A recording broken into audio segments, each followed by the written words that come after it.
여러분 안녕하십니까? 이해하기 쉽게 법률 상식을 전해드리는 택수의 투시경 이택수입니다. 이번 시간에는 택지 분양받을 때 꼭 해야 할 일이라는 주제로 말씀 올리겠습니다. 우선 구독, 좋아요 부탁드립니다. 제가 얼마 전 택지 분양을 받았는데 분양업자가 단지 내 도로 사용을 거부하는 경우의 법률관계라는 주제로 동영상을 내보낸 적이 있습니다. 참고하시기 바라고요. 오늘은 각도를 달리해서 설명을 드리겠습니다. 이 통상 개발업자가 토지를 개발한 후 여러 필지로 분할하여 택지를 분양할 때는 필수적으로 중간에 그 수분양자들이 통행할 수 있는 통행로를 만들어 놓고 분양을 합니다. 그 통행로는 수분양자들이 장차 외부 통행을 하는데 이용되면 물론 상하수도, 통신시설 등을 매설하는데도 이용될 예정입니다. 그건 너무 당연한 일이기 때문에 분양계약을 할 때 언급조차 할 가치가 없다고 보고 실제로 아무런 언급 없이 계약이 이루어지는 경우가 많습니다. 가장 바람직한 방법은 통행로도 개별 택지의 면적에 비례하여 지분 비율대로 수분양자들에게 함께 매매계약에 포함시키는 것이지만 이 경우에는 오히려 수분양자들이 통행로는 당연히 그냥 주는 건데 왜 돈을 주고 사 하는 심리가 작용하고 한편 통행로의 지분까지 분양을 받을 경우 그 분양 면적이 늘어남에 따라 매매 대금이 증가할 것이 두려워서 오히려 수분양자들이 이를 꺼려하는 경향도 있습니다. 결국 이 분양계약을 할 때는 통행로는 제외하고 자신이 주거지로 이용할 부분에 대하여만 평당 얼마로 가격을 책정하고 그 부분에 한하여만 소유권을 이전받기로 하는 내용으로 계약이 이루어집니다. 자연히 통행로 부분은 분양업자 명의로 소유권 등기가 남아 있습니다. 여기에 분쟁의 불씨가 도사리고 있습니다. 분양계약이 이루어져도 그 즉시 집을 짓는 게 아니고 사정에 따라서는 상당히 오랜 기간이 지난 다음에 집을 지을 수도 있습니다.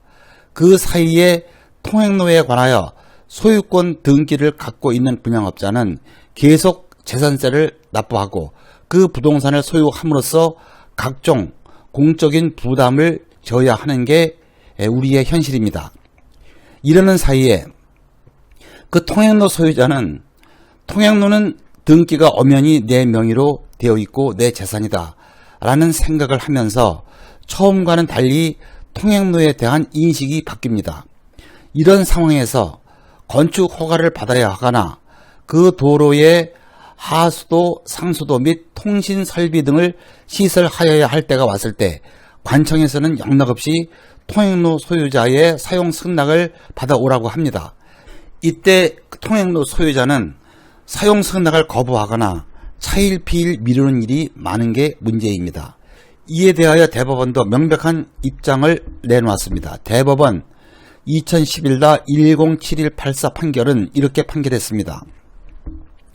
대지를 조성한 후 분할하여 분양하는 사업을 하는 경우에 그 택지를 맹지로 분양하기로 약정하였다는 등의 특별한 사정이 없다면 분양계약에 명시적인 약정이 없더라도 분양사업자로서는 수분양 택지에서의 주택건축 및 수분양자의 통행이 가능하도록 조성하고 분양된 택지들의 현황에 적합하게 인접부지의 건축법 등 관계법령의 기준에 맞는 도로를 개설하여 제공하고 수분양자에 대하여 도로를 이용할 수 있는 권한을 부여하는 것을 전제로 분양계약이 이루어졌다고 추정하는 것이 거래상 관념에 부합되고 분양계약 당사자의 의사에도 합치된다 라고 판시를 해서 분양업자는 도로 사용을 거부할 수 없다고 했고 이와 같은 대법원의 입장은 현재도 그대로 유지되고 있습니다.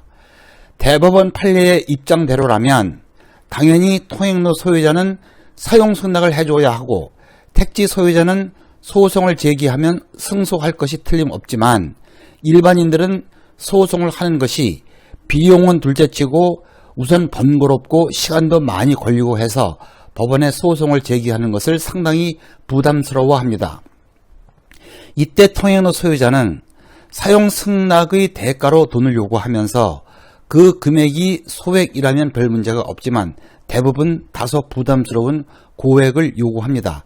결국 택지 소유자는 그 금액을 감당하기가 어려워서 할 수 없이 소송을 제기하는 사례가 의외로 많습니다. 그렇기 때문에 택지를 분양받을 때는 이러한 불씨를 사전에 없애놓는 게 중요하고, 이는 반드시 분양계약 당시에 해결해 놔야 합니다. 몇 가지 해결책이 있습니다. 첫째, 통행로에 통행지역권을 설정하는 방법입니다. 통행지역권을 설정하면 등기부에 기재되기 때문에 누구나 확인이 가능하고 소유자가 바뀌어도 효력이 살아있어서 택지 소유자에게는 강력한 조치라고 할 수 있습니다. 통행지역권 등기가 되어 있으면 통행지 소유자의 사용 승낙이 필요하지 않습니다. 그런데 실무에서는 관할 시군 담당 공무원들이 통행지역권에 대한 이해가 부족하여 여전히 통행지 소유자의 사용 승낙을 받아오라고 요구하면서 건축 허가를 보류하는 사례가 종종 있어서 문제입니다. 이 경우에는 할 수 없이 행정소송을 제기할 수밖에 없습니다. 한편 통행지역권을 설정하더라도 통행지의 소유권 등기는 여전히 분양업자에게 남아있어서 근본적인 해결책으로서는 좀 미흡한 점이 있기는 합니다. 둘째, 분양계약을 할 당시의 특약으로서 추후 수분양자가 필요할 시에는 분양업자는 하시라도 통행지에 대하여 토지 사용 승낙서를 작성해 준다 라고 기재하면 특약이 없는 것보다는 매우 유리합니다. 그러나 토지 사용 승낙은 토지 소유자가 바뀌면 새로운 소유자에게는 효력이 없어서 새로운 소유자가 다시 사용 승낙을 해야 한다는 단점이 있습니다. 셋째, 택지를 분양받을 경우에는 분양 대금이 다소 많아지더라도 통행로에 관하여도 지분 이전 등기를 받아 놓으면 비교적 완벽에 가까운 조치라고 할 수 있습니다. 그러나 도로에 지분 이전 등기를 해 놓더라도 사용 승낙이 필요할 경우에는 지분 소유자가 여러 명일 경우 공유자 전원으로부터 사용 승낙을 받아야 하는데 일부가 목리를 부리고 승낙을 하지 않아 곤란을 겪는 경우도 종종 있습니다. 그러나 적어도 지분 이전 등기를 해 놓으면 외형상 권리자 이미 등기비에 표시되어 있기 때문에 도로 사용을 하지 못하게 막는 일은 거의 없을 것으로 보입니다. 이러한 불편을 예방하기 위하여는 택지 소유자가 통행로에 관하여 지분 이전 등기를 하면서 택지 소유자 상호간에 서로 필요시 사용 승낙을 한다는 특약을 하면 가장 바람직할 것으로 보입니다. 많은 참고되시기를 바랍니다. 구독, 좋아요 부탁드리고요. 다음도 유익한 주제로 뵙겠습니다. 시청해 주셔서 감사합니다.